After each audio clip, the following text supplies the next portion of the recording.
এমন শান্ত জীবন কে চেয়েছিল মাবুদ?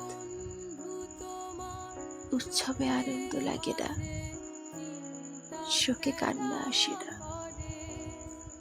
আঘাতে দুঃখ লাগে না,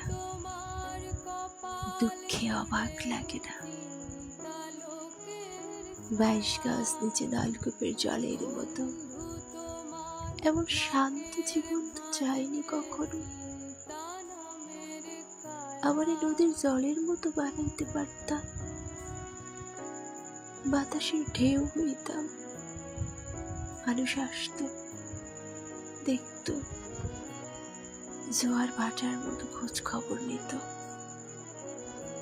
আমারে মানুষ বানাইলা, বুকে ব্যথার পাহাড় দিলা, শুধু খোঁজ নেওয়ার মানুষ দিলা না।